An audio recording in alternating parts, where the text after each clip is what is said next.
अब चुनाव का नैरेटिव योगी तय करने लगे हैं, या कहें उनकी खींची लाइन सबसे बड़ा चुनावी एजेंडा बनने लगी है।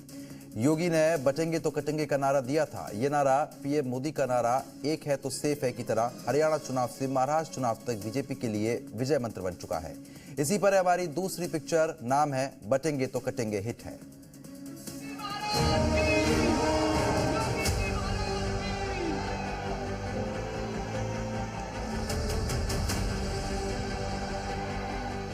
बटेंगे तो कटेंगे,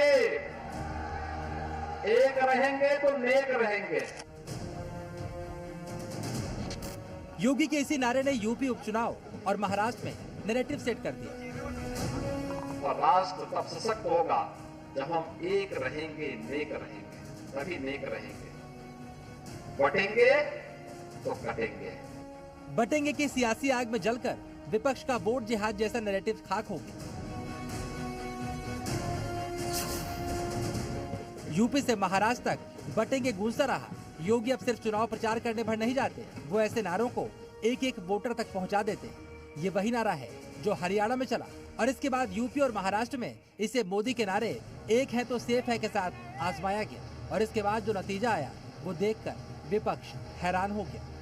प्रधानमंत्री जी ने एक जो नारा दिया था, एक है तो सेफ है, सब समाज को साथ में लाने वाली जो बात प्रधानमंत्री जी ने कही थी, महाराष्ट्र के लोगों ने उसको रिस्पॉन्ड किया है और महाराष्ट्र के सभी समाजों ने एक साथ मिलकर एक बड़ा मैंडेट हमको दिया है।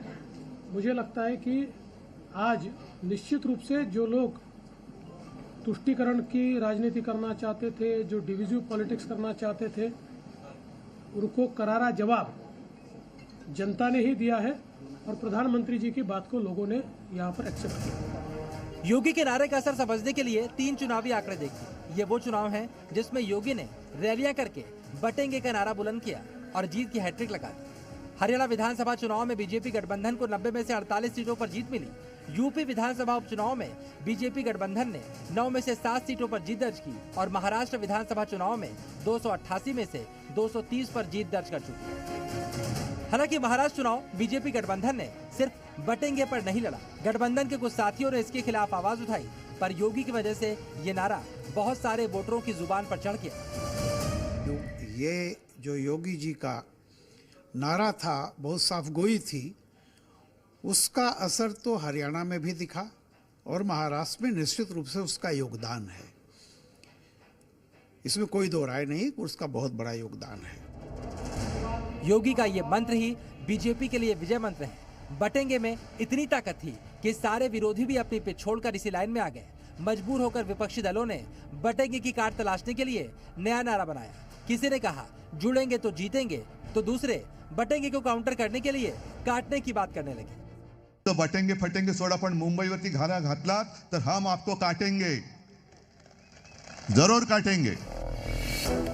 विपक्ष कहता रहा कि बटेंगे को किसी लैब में तैयार किया गया है, पर वो इस धारदार बयान की काट नहीं तलाश कर पाए। महाराष्ट्र के कोने कोने में योगी पहुंचे, रैलियां की और सबके सामने वो बयान दिए जो इस चुनाव के वायरल वीडियो बने। बीजेपी में जिन बड़े प्रचारकों की सबसे ज्यादा डिमांड थी, योगी उसी लिस्ट में बने रहे।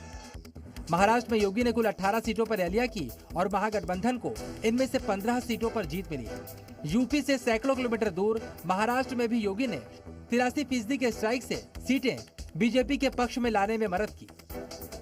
महाराष्ट्र में बटेंगे तो कटेंगे और एक है तो सेफ है के मंत्र से बीजेपी गठबंधन हिंदुत्व के एजेंडे पर डटा रहा और इससे मौलाना ब्रिगेड का वोट जिहाद वाला फॉर्मूला फेल हो गया। अब समझिए कि बटेंगे की शुरुआत हुई कहां से। योगी ने सबसे पहली बार 26 अगस्त को आगरा में बटेंगे पर आवाज बुलंद की और करीब 3 महीने के बाद चुनाव नतीजों में योगी के नारे का असर दिखाई दे रहा है। हालांकि विपक्ष ने उस समय ही योगी का मकसद समझ लिया, पर वो बटेंगे की काट नहीं तलाश कर पाया। वो प्रधानमंत्री बनना चाहते हैं, कम से कम प्रधानमंत्री का रोल उन्हें नहीं प्ले करना चाहिए।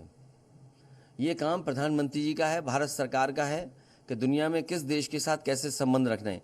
ये पहली बार नहीं मुख्यमंत्री जी कर रहे हैं। खुद वो भारत की बेइज्जती कर रहे हैं, भारत को कंपेयर कर रहे हैं बांग्लादेश से। उनके राज में आज भी बुलडोजर के जरिए मुसलमानों के घरों को तोड़ दिया जाता है। तो बांटेंगे तो कटेंगे, भाई आप ही तो बांट रहे हैं। कौन बांट रहा है? आप ही तो बांट रहे हैं। योगी का बटेंगे नारा अब बीजेपी के लिए जीत की गारंटी और विपक्ष के लिए हार की वजह बन रहा है। मुमकिन है कि यूपी महाराष्ट्र के बाद योगी अब इसे दिल्ली में लॉन्च कर दें। ब्यूरो रिपोर्ट, जी मीडिया।